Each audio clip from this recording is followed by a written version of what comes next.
Chris with Seven Eagle Group, and I sat down with Cody Sowers, a financial rep with Northwestern Mutual. He works with a lot of transitioning military members, and here's a clip from our recent talk. What are some of the common things you do end up working with, or what are some common questions that veterans present to you that they need your help with?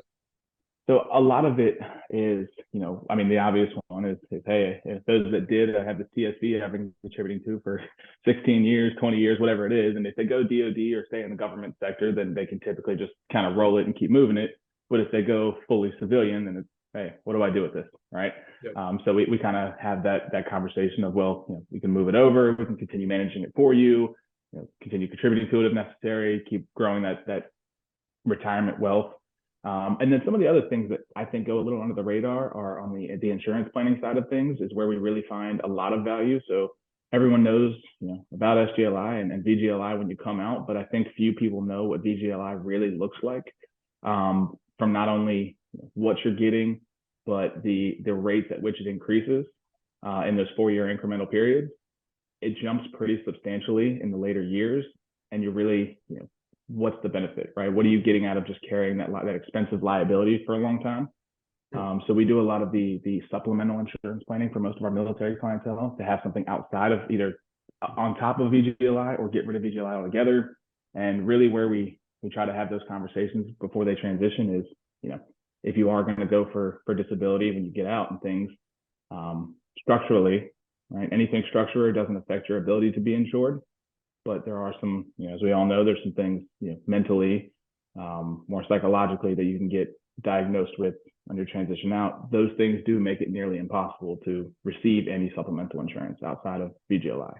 So Okay. we find a lot of value having those conversations before the transition to see if it makes sense, especially for the families, right? If you have kids and things, young kids when you transition out, it's a conversation that's necessary, but few people talk about. Yeah, you mentioned the TSP. That's actually a question I have personally. Mm-hmm. What does that look like? I know I've heard that you can get hit with with tax if you try to transfer it yourself, so you have to go through entity like maybe like Northwestern Mutual. Mm-hmm. And what is the kind of like what's the similarities of what you guys set people up with to TSP, and what are the differences? Yeah, so taxes is certainly that's the big thing to consider, especially with all the planning. So circling back with most people that do 20 years or 22 or et cetera, right, that are going to receive a full pension. That tax conversation that's more niche if you retire with the military, right? Full retirement pension and all those things. The tax strategies really become very relevant, right? Because we want to maximize our pension. That's a whole intricate thing. Certainly something I like to get into the weeds too, but I'm not going to do today. As far as the TSP goes, you can, there are tax penalties if you try to move it into, a certain product, right? If you just move it into a 401k or some self-managed account Fidelity, there might be a taxable event. What we can do is roll TSPs directly into, for Northwestern Mutual, into a Roth IRA. You're not going to have a taxable event on that transfer. There is, certain things that come along with the transfer, but it's not tax implications. And then really what you're doing is just, one, you're putting eyes on it, right?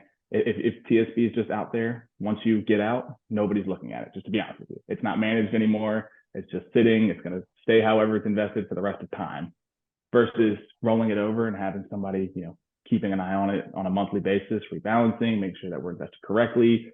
We can have a conversation about, hey, do we need to contribute more? And really what typically that is moving into the Roth side of things. So you mentioned taxes, right? If we transfer it into a Roth IRA and we continue contributing to it at that point, we're paying our taxes today.